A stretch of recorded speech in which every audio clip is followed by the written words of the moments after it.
What's up YouTube, this is Tien, bringing you a new Atlas strategy video, this time for 3.6 Synthesis Flashback event. If this is your first Flashback event, I want to just give you a little bit of info on that.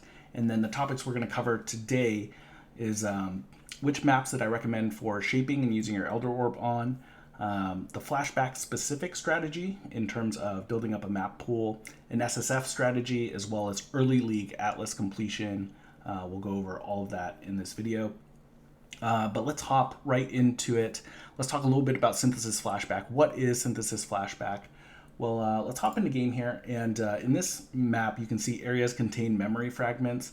This is actually a Synthesis League mechanic. And so on top of this League mechanic, which will be available in the Synthesis Flashback League, you're going to get 3 more mechanics. So maybe it'll have areas contain additional rare monsters or additional magic monsters. The different map mods that you can get are these in the background here. There's about 10 different ones that you can get. And on top of getting the Synthesis one, you're going to get 3 additional map mods. And the way you can think of these is they're like free sextants because you're getting, more strong boxes, breaches, invasion bosses, stuff like that. Really useful for adding mobs to the map, and it's going to be easier than ever to sustain maps and stuff like that during the event. Now, which ones do I recommend you do? I recommend that you do Beyond and anything that adds static monsters if you're trying to get EXP. So the ones that I really like are like Beyond, Nemesis, Bloodlines, to a lesser extent Harbingers and Breach, because it takes a little bit longer for the Breach to expand or the Harbinger to poop out mobs, but those ones are really good for currency. So depending on what you're after, are you trying to make currency, or are you trying to make try and get as much EXP as possible? Invasion boss is actually pretty good for EXP too. They're unique monsters that just sit on the map surrounded by other monsters. If Shrines was available, I don't think it is in this particular one. That's another great one that you can do. But yeah, those are the ones that I recommend. For currency, Breaches are really great. Harbingers, with the annulment orbs being as expensive as they are, is a really nice one for currency. And as well as Parandus, you can get tons of different stuff from Parandus, and it'll be really easy to finish out that challenge for the people doing challenges for Parandus coins. But let's get into which maps that I really like the most. In the current Atlas, the tier 6 maps that I like, well, I guess I'll talk a little bit about what I'm going to do. So I'm going to complete all my tiers 1 through 10, and then I'm going to fully shape my Atlas, which means all of my tier 11 through 16s, there's only going to be one map of that tier. Which map is that going to be? Let's get into it. So for tier 6, shaping up to tier 11, it's going to be either Burials, Lair, or Vault. Those are the tier 6s I like. And it's going to be different depending on if you want currency or if you want EXP. But for tier 7, there's Pier, Spider Forest, Bazaar. Those are the good money ones. The good EXP ones are Estuary, Fields, Mud Geyser, Shore. For tier 8, there's Volcano, Cemetery, Arachnid Tomb. Somebody told me the nurse card drops there. I haven't confirmed this on stream, but if it does, that's a good one for currency. Toxic Sewer and Dunes, great for EXP. For tier 9, I actually don't love any of the tier 9s, but Val Pyramid has some nice div cards. The layout's not that great, but there's Tropical Island and Canyon in tier 9 as well, if you guys like those for EXP. And then for tier 10, it's really Moon Temple, and I don't think any map is particularly close to that one. For your Elder Orb, there are tons of different candidates. The elephant in the room is UGS, or Underground Sea. It's the best map for a pretty long time now. There's also City Square, Jungle Valley, Crater, Desert Spring, Ashenwood, Arcade Marches. There's tons of different maps depending on what you're trying to do, EXP or div cards or what have you. And as well as all those previous maps I mentioned for all the previous tiers, you can use your Elder Orb on that as well. I want to talk a little bit about a Flashback specific strategy that you can do. So if you're delving or something like that and you get a corrupted white map, usually that's a terrible thing.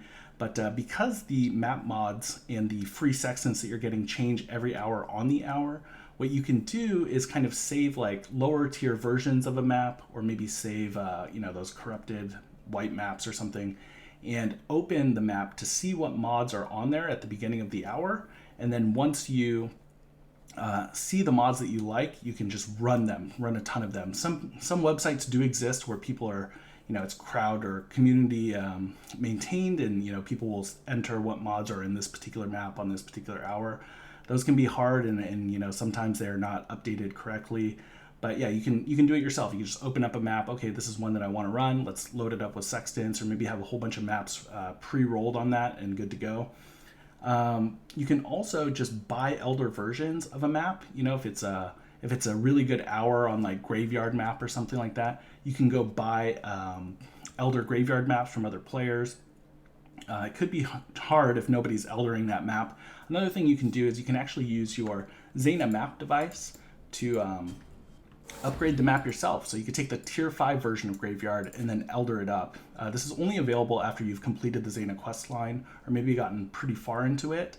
But for 15 chaos and the white version of the map, or the normal version of the map, you can upgrade it to the Elder version. You need a build that can do any map mod, right? Because it can roll into Reflect or Cannot Leech or something like that. I guess shameless plug for my Bane build that I'll be releasing a guide for here pretty soon. But Bane is a type of build that can do any map mod that you want. I'll talk right now quickly about SSF strategy. So in general, for SSF and early league strategy, what do I try and do? I try and do what's called the tier by tier method, which is to say I try and complete tier 1 before I complete tier 2, and then complete tier 2 before I complete tier 3. What are the ways that can help with that? Well, after you complete certain Zena quests, she'll actually offer you a reward. And so this is a way to pick up kind of some free maps here. And on top of that, Zena will reset her inventory and sell you maps depending on certain events. So once you do her daily quest, or once you reach a certain point in her quest line, so check her inventory early and often, and make sure you save your chance orbs and your alch orbs, and I guess your chaos orbs as well, for buying maps off of Zena. Her daily mission looks like this compass over here. I do recommend doing all of your daily missions. They usually reset around 5 p.m. Pacific Standard Time, and it's once per day, so her inventory will reset, and then you can try and buy more maps and get your Atlas completion going and flowing. Good luck in the race, no matter what you're doing. If you're trying to get a demi, or maybe you're trying to make a whole bunch of currency, I do recommend getting a character, I think, at least to level 35, because you get a free Glimmerwood mystery box. So good luck to you guys in the Flashback race event. Feel free to follow me on stream. I think I'm going to be trying to go for an alt art demi, and finish in the top 3 of whichever class I end up doing. Feel free to leave any comments in the comment section below, and I'll try and answer them. Good luck, and see you guys next time.